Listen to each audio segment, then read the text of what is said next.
Hello students, today we learn a new lesson called India at a glance. What is the lesson? India at a glance. So everybody knows India is our country, isn't it? And it is the seventh largest country in our continent, Asia continent, isn't it? So next, there are many aspects in our country. Okay, so many things are there, such as national flag, national anthem, national song, currency, and so many are there. Okay, and we are also aware that each one has different kind of their importance, isn't it? So first thing, and you know about the India map and all. India map and its physical divisions. So it is the seventh largest country and it is located in Asia. Then you have towards the north side you have mountains, that is Himalayan mountains, and then you have deserts also. Desert, coastal plains, northern plains, Deccan Plateau, everything, islands. And you have 28 states and 9 union territories. This is our India map. Okay, and the very first thing is national flag. So everybody knows that national flag will be hoisted on during our national festivals such as Independence Day, Republic Day and all. Okay, for any important festivals, national festivals, they hoist the national flag and then we salute our national flag and we sing our national anthem also. So national flag, there are three colors. Okay, how many colors are there? Three colors. First one is called as saffron, then white and then green. Okay, and then in middle you have wheel. In that wheel there are 24 spokes. How many spokes are there? 24 spokes. There are 24 spokes. Then for each color stands for its own importance. Saffron. Saffron, what it stands for? It color stands for strength and courage. Saffron stands for strength and courage. White indicates peace and truth. Then green stands for growth and fertility. Okay, this is the picture of a national flag. I think all of you would have seen this national flag. Next, coming to the national anthem. Everybody knows that Jana Gana Mana is our national anthem, and during our national anthem, it is very important. Everybody should stand and respect the anthem. They should stand in an attention position and you should respect the national anthem. Actually, there are 5 stanzas. How many stanzas? 5 stanzas, but we sing only one stanza, and it was written by Dr. Rabindranath Tagore. Who was the author of national anthem? Dr. Rabindranath Tagore. Next, coming to the national song. National song was written by Bankim Chandra Chatterjee. Okay, the national song of India was written by Bankim Chandra Chatterjee.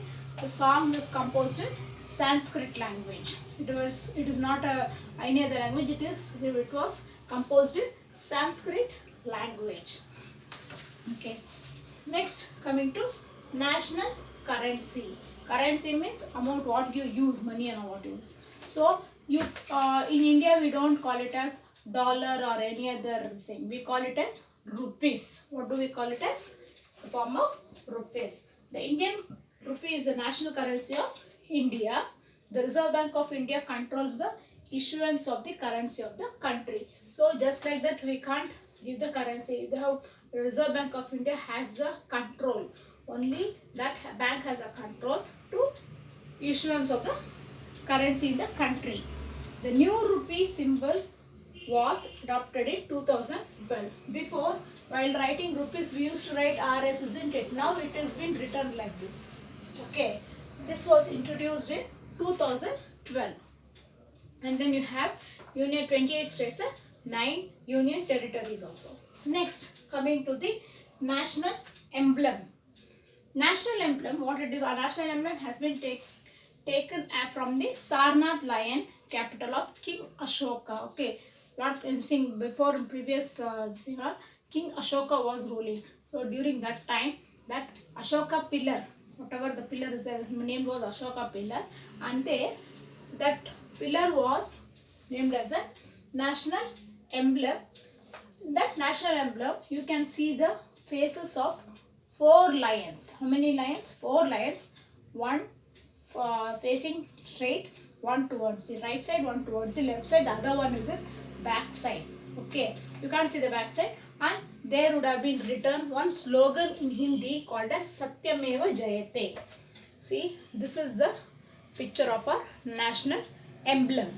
Okay, this is a picture of the national emblem. Can you see this? See these three lions faces. You can, one lion is facing towards the front, the other one towards right, and the other one towards left.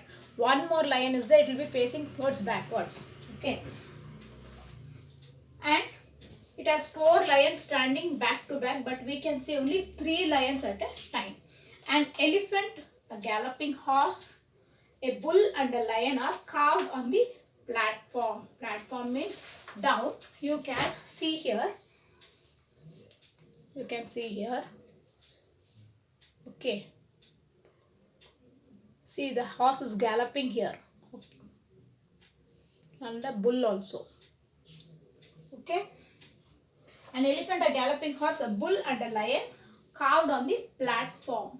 The words Satyameva Jayate. The meaning is truth alone triumphs. Okay. True, every time truth will only win. Okay. And are carved below the platform. It has been written Satyameva Jayate. And then coming to the national tree. National tree means banyan tree. Okay. Banyan tree. The branches of these trees root themselves like new trees over a large area. Indian tree, commonly known as the banyan tree, is the national tree of India. The roots then give rise to more trunks and branches. You can see the picture of the national tree here. Okay. In page number 55 you can see. This is a picture of the banyan tree. The banyan trees have the ability to grow and survive for centuries. The tree lives for more than so many years. Okay. It is where the roots will be very, very firm and strong. Therefore, this tree is considered as the immortal and integral part of the Indian culture. See, this is the